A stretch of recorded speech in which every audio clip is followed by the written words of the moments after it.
Good evening सबको। नमस्कार।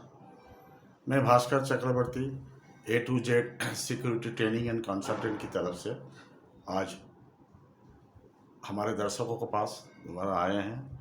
हमारे दर्शकों का बहुत रिक्वायरमेंट आया है कि कोड रेड की बारे में बताने के लिए। कोड रेड क्या है, खास करके हमारे कई दर्शकों हैं गुवाहाटी में, जो गुवाहाटी से मेरे को बार बार कॉल किया है और बोले हैं सर इसके बारे में बताइए। तो उसका हिसाब से हमने ये बता रहा हूँ आपको कोड रेड क्या है। अगर हम घर में या मोहल्ला में या हम सोसाइटी में कहीं भी रहते हैं, अगर आग लगते हैं तो हम लोग चिल्लाते हैं आग आग आग आग करके। क्यों? एक दूसरे को जान दे, एक दूसरे को कम्युनिकेशन करे और बचाए कि भाई आग लगाए, खतरा की टाइम है, घर से बाहर निकालो, इसीलिए हम बोलते हैं। लेकिन ये हॉस्पिटल में ये हम नहीं कर सकते, क्योंकि हॉस्पिटल में सारे पेशेंट हैं। सारे पेशेंट में 3 पेशेंट किस्म की होती है, एक होती है एम्बुलेटरी, एक होता है सेमी एम्बुलेटरी, एक होता है नॉन एम्बुलेटरी। ये पेशेंट जहाँ पे रहते हैं यहाँ पे हम आग आग बोल के चिल्ला नहीं सकता है। तो इसमें क्या करते हैं, हम इसमें कोड में बात करते हैं। ये NABH के स्टैंडर्ड का हिसाब से इंडिया में, या आपका जो है इंटरनेशनल कोड है फायर के लिए रेड, तो उसके बारे में बताएंगे। सबसे पहले बताएंगे आग क्या है। आग देखिए, हम लोगों को सुबह से शाम तक हम लोग आग लेके चलते हैं। सुबह से शाम तक आग एक ऐसा पावर है, ये हर चीज़ में ये लगता है। सुबह हम स्टोव भी ओपन करेंगे, गैस स्टोव भी ओपन करेंगे, आग लगेंगे। शाम को अगरबत्ती जलाएंगे, खाना बनाएंगे, आग लगेंगे। आग बिना कोई होता नहीं है। लेकिन आग का बारे में हमारे देशों में जो पढ़ाई होते हैं, स्कूल के बच्चों को या कॉलेज में इसके बारे में पढ़ाई नहीं होती, सब पर्टिकुलर उसी चैप्टर में पढ़ाई होता है। तो बात ऐसे है, तो बचपन में हम सांप जब आते हैं तो हम बचपन में बच्चों को सिखाते हैं भाई मार दो काट लेगा। लेकिन आग का अंदर क्या है इसके बारे में जानकारी हमको सबको नहीं है। ये हम भी इसमें जो है जानकारी बच्चों को नहीं देते हैं, ये जानना बहुत जरूरी है। ये तो सबसे पहले जो है ये what is fire. What is fire? Fire क्या है? आग एक है रासायनिक विक्रिया जिसमें हीट, फ्यूल, ऑक्सीजन, ये तीनों इकट्ठा होने का बाद अगर आग लगता है, ये तीनों इकट्ठा होने का बाद, मानिए मेरे पास एक पेपर है, खुले जगह में ऑक्सीजन है, ये क्या हो गया फ्यूल, इसके नीचे में लाइटर मारेंगे, हीट जलाएंगे तो ये आग लगेगा। तो ये आग छोटा सा चिंगारी इतना बड़ा नुकसान करते हैं किसी में कि ये पूरा खत्म कर देते हैं। तो इसके बारे में हम लोग को आज बात करेंगे। तो ये हो गया आग किसको बोलते हैं? आग बोलता है ऑक्सीजन, फ्यूल, हीट, ये तीनों का सम्मिश्रण में जो केमिकल रिएक्शन पैदा होता है, उससे द्वारा जो हीट जनरेट होता है, उसी को हम आग बोलते हैं। आग कितनी किस्म की है? आग जो है हम अभी जो है आग तो है बहुत किस्म की, लेकिन हम लोग फिलहाल जो चर्चा करेंगे 4 किस्म की। एक किस्म की ए टाइप का आग क्या है? वो जनरल फायर, सॉलिड फायर, किसी भी जगह में हॉस्पिटल में कॉटन हो गया, बेडशीट हो गया, जो भी लिनेन हो गया, इसमें लग सकता है। और बी टाइप की फायर क्या है? गैस फायर और लिक्विड फायर। सी टाइप की फायर क्या है? Electrical fire. डी टाइप की फायर है मेटल फायर। हॉस्पिटल में मेटल की बात नहीं है, तो इंडस्ट्री में है मेटल। तो ABC ये तीनों हम जो लेके हॉस्पिटल में चलेंगे। अभी हम आपको ये बात बोलना चाहता हूं, हम तो आपको फायर के बारे में बता देंगे। इसके बाद ये जो आग अगर लग गया है, आग लगने के बाद ये हॉस्पिटल में क्या सिस्टम है, जिस सिस्टम में हमको पता लगेगा। 24 घंटे तो आदमी घूमेगा नहीं। दिन में अगर आग लगता है, अभी फिलहाल में एम्स दिल्ली में आग लगे थे दिन में, तो दिन में लगा था, फुटफॉल ज़्यादा था, उसमें जो जल्दी रेस्क्यू हो जाता है, जल्दी जो है एक्सटिंग्विश हो जाता है। लेकिन रात में अगर लगते हैं तो उसमें फुटफॉल कम होता है और जो है जल्दी एक्सटिंग्विश नहीं होता है। अगर वो बढ़ जाता है तो जीवन भी जा सकता है, प्राण भी जा सकता है। तो इसमें जो है सबसे बड़ा बात क्या है, ये आग से ज़्यादा आदमी मरता है स्मोक, धुआं से। ये धुआं का जाने का रास्ता हॉस्पिटल में कहाँ है? ये जो है लिफ्ट, ये लिफ्ट जब ऊपर जाते हैं, उनका जो रास्ता है वो रास्ता से धुआं ऊपर जाता है। अगर नीचे में लगा है तो वो धुआं ऊपर की तरफ जाता है उस रास्ता से। दूसरी बात क्या है, आपको AC डाक्ट में जो है, जो आपका सेंट्रल AC है, उसका जो डाक्ट है, उसका थ्रू भी वो जो है काला धुआं वो जो आते हैं, जिसको बोलता है कार्बन मोनोऑक्साइड, वो आता है। उसके बाद क्या है, लोअर फ्लोर से अपर फ्लोर में अगर कोई गैप है, कोई भी सैप्ट है, वो अगर गैप है, वो अगर फिलअप नहीं है, उससे भी धुआं आते हैं। तो ये हो गया धुआं, स्मोक उठने का, स्मोक फैलने का तरीका। अभी ये एक चीज़ बता रहा हूँ मैंने, ये जो है हमारे देश में ये सिस्टम को हमने डिटेक्शन सिस्टम में भेजा गया। आप हम जब हॉस्पिटल लेके बात कर रहे हैं तो हॉस्पिटल का एग्जाम्पल देके बात करता हूँ। कोई भी बीमार अगर होता है तो बीमारी को सबसे पहले क्या करना है, डिटेक्शन करना है। डिटेक्शन करना, पेट में अगर दर्द है डिटेक्शन करना है, यूएसजी करना है, गॉल ब्लैडर स्टोन हुआ नहीं हुआ, ये हुआ, ये सब करके देखना है। उसका बाद उसको यहाँ मेडिसिन या ऑपरेट करके उसको सॉल्यूशन किया जाता है। उसी तरह पे पहले डिटेक्शन बिना आप जल्दी काबू में ला नहीं सकता है, क्योंकि आप पूरा हॉस्पिटल घूमेंगे, कहाँ आग लगा है नहीं पता लगेगा। इसीलिए डिटेक्शन के लिए क्या है, दो किस्म की पैनल है, एक है एनालॉग, एक है एड्रेसेबल। एनालॉग जो है वो अभी चलता नहीं है।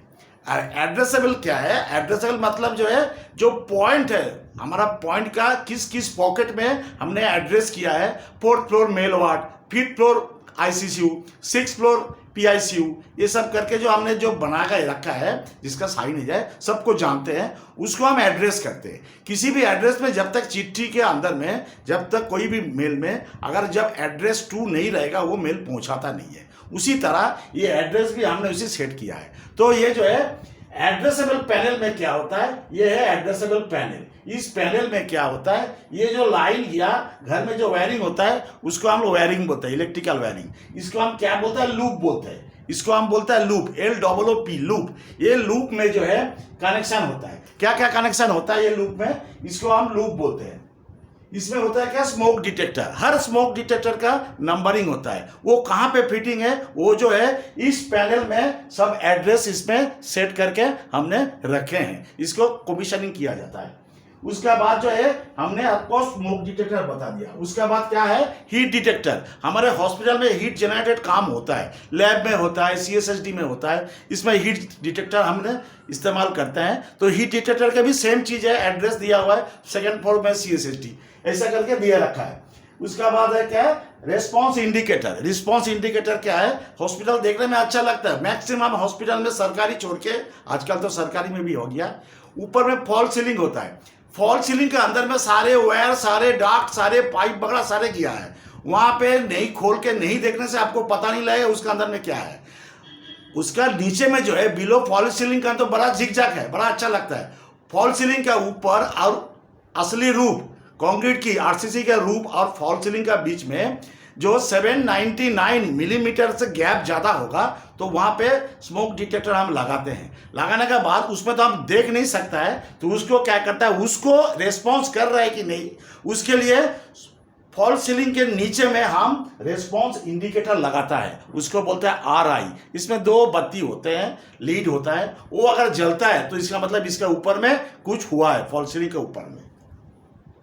और क्या है, और हमारा है MCP, मैनुअल कॉल पॉइंट। हमारे घर में कोई भी अगर आते हैं, जब पुश करते हैं कॉलिंग बेल, तब हम देखते हैं आई होल से कौन आया है। उसी तरह अगर आपको पता लगे, चलते फिरते हॉस्पिटल में चलते फिरते पता लगे कि आग लगा है, स्मोक आ रहा है, तो आपको इमीडिएटली क्या करना है, मैनुअल कॉल पॉइंट को प्रेस करना है। मैनुअल कॉल पॉइंट मतलब को MCP को प्रेस करना है। तो MCP जहां पे प्रेस होगा उस जगह पे आपको वो बोर्ड में अपने जो पैनल, मेन पैनल, उस पैनल में दिखेगा कि फलने जगह में MCP प्रेस हुआ है। इसका मतलब उस MCP जिस का साथ जुड़ा हुआ है, उस लूप का साथ वहीं पे कोई आग लगा है, किसी ने देखा है, तो ये हो गया MCP। उसका बाद क्या है, और क्या है, हर हॉस्पिटल में गैस बैंक, LPG गैस, जो गैस बैंक है, ऑक्सीजन मैनिफोल्ड जो है वो बाहर में, गैस प्लांट भी बाहर में होना है। गैस प्लांट में गैस लीक डिटेक्टर या सायरन लगा रहता है, वो भी जो है ये लूप का साथ जुड़ा हुआ है, ये पैनल का साथ जुड़ा हुआ है। वो अगर लीक करते हैं तो पैनल में इंडिकेटर आता है। उसका बाद क्या होता है, AC डाक्ट। AC डाक्ट में, AC डाक्ट से अगर स्मोक आता है, या अगर ये अपने स्मोक डिटेक्टर अगर एक्टिवेटेड हो गया, तो AC डाक्ट में डंपर होता है, वो डंपर वो धुआं को कट कर देता है। दूसरी बात क्या है, जब ये सब पर्याय होता है तो उसमें क्या होता है, हॉस्पिटल में सायरन बजता है, हूटर बजता है। हूटर जब बजता है, हॉस्पिटल में हूटर बजता है, फ्लाशर जलता है, बत्ती बंद होता है बुझता है, बंद होता है बुझता है, और एक स्टोबार वो भी बत्ती बंद होता है बुझता है। इसको अगर हूटर जब बजते हैं, सायरन जब बजते हैं, इसको हॉस्पिटल में हमारे जो रात को, खास करके रात को जो डॉक्टर साहिबान, सिस्टर साहिबान, जो जीडीएस स्टाफ, जो भी पैथोलॉजिकल स्टाफ, जो भी स्टाफ रहते हैं, उसको इग्नोर मत कीजिए, उसको जानिए एक्चुअल फैक्ट क्या है, कहाँ पे हुआ है। कभी कभी मॉइस्चराइजर का वजह से भी हो सकता है, कभी कभी मेंटेनेंस काम कर रहा है, ड्रिल का धुआं आपका डस्ट से भी बच सकता है। इग्नोर मत कीजिए, इग्नोर करना हम नहीं देखेंगे हमारा क्या है, ये मत कीजिए। ये करने से रात को आग स्प्रेड करेगा, आपके लिए वो बड़ा मुश्किल होगा। उसके बाद क्या हुआ, तो ये हो गया हमारे फायर डिटेक्शन सिस्टम एफडीएस। ये एफडीएस का बारे में आज मैंने बताया।